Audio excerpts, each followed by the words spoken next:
It's the final round of the pool stages of the B&I Cup this evening as Ulster A visit Ashton Gate. Only a win will do for Bristol to qualify for the knockout stages, so let's hand over to Tom in the commentary box for all the action. Thank you, Georgia. So just one change for the hosts tonight as Bristol go in search of a fourth successive win in all competitions. Nick Costa comes into the back row alongside Max Crumpton and James Phillips.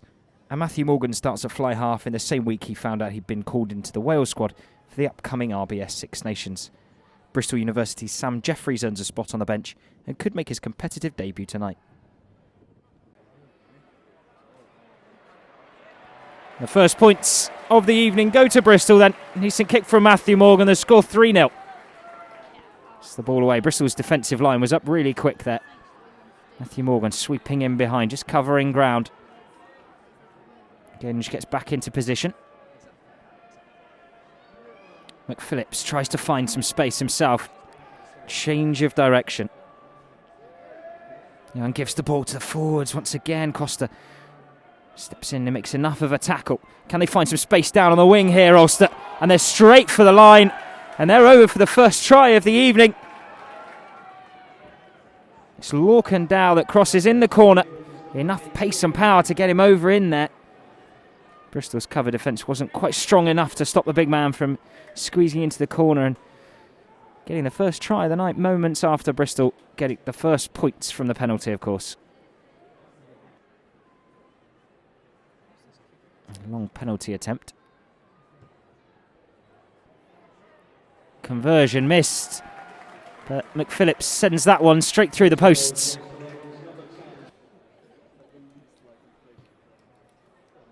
Matthew Morgan's second penalty sails through the post once again. Bristol up to 6, Ulster 8.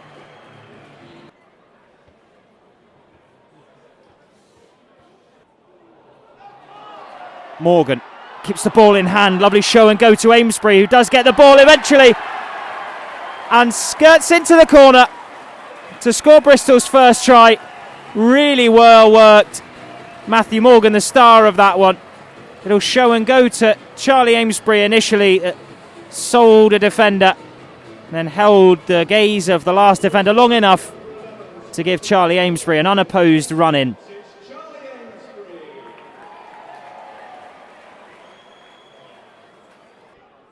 He's now put in a try-saving tackle, but Ulster still with the ball in hand and their tails most certainly up. Quick ball here.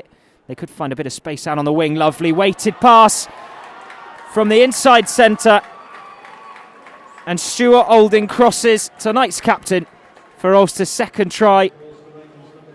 A scathing run from Olding, I think it was, that created it in the first place on the far side. And Bristol's defence was just tied up that bit too much from the initial break. Cortez. This time the ball flies out. Mosses. Brought to ground, well read by the Ulster defence, but even better presented from Mosses. Morgan changing direction on a sixpence, fighting his way to the line. You were never going to stop him from that far out with those feet. Stepping left to right, right to left. And then enough pace to get a head of steam up to cross over the line. For Bristol's second try, created the first and has scored the second.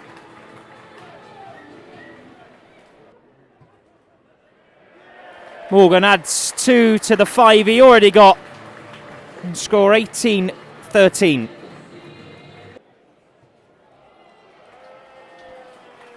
Penalty converted by Matthew Morgan to keep Bristol's score ticking along. Sheedy, nice ball round the back from Sheedy to Arscott to Amesbury, who's fighting his way towards the line. Such a strong man for a winger.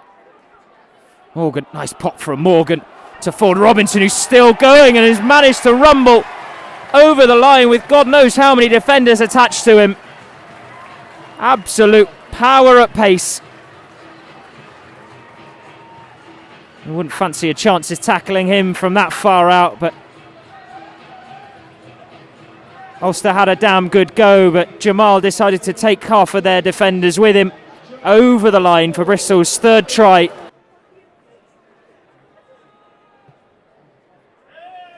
And of course Matthew Morgan does an excellent job of slotting the conversion. This for the important bonus point then. Max Crumpton's presented the ball, but Ford Robinson's at the back. Marshalling Crumpton towards the line, and he's over. Bristol get that bonus point they so desperately needed to help them on their quest for qualification for the quarterfinals of the B&I Cup, and they've done it. It was Max Crumpton, helped ably by Jamal Ford Robinson, who's just bagged one himself.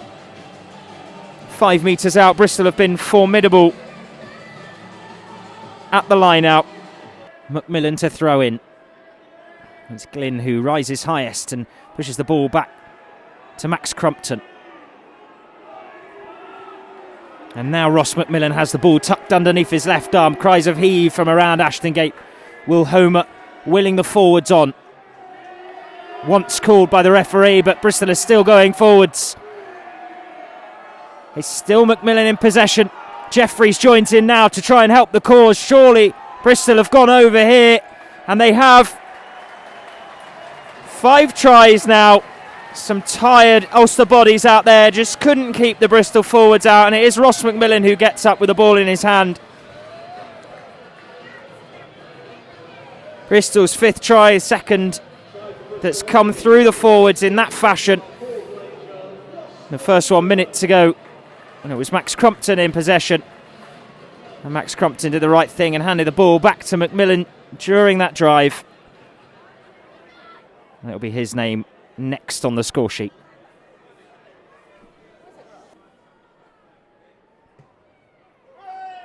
Morgan's conversion, good, 40 points to 13. He's had to step across and play outside centre. Loose ball, Glynn picks up, scathing towards the Ulster line. Is he going to go all the way on his own?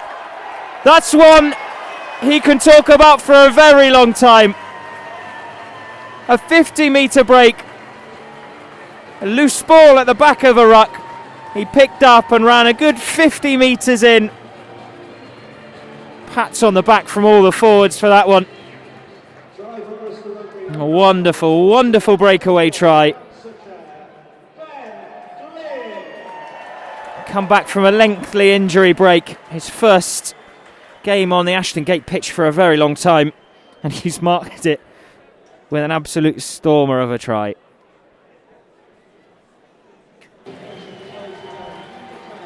That conversion from Matthew Morgan marks the final whistle, and Bristol have done all they can to try for qualification. Well, a victory for Bristol under the floodlights at Ashton Gate, and for all the post-match reaction from tonight's game, click here. Now we'll be back at Ashton Gate for the championship on Sunday for the visit of Jersey, and that's one you won't want to miss.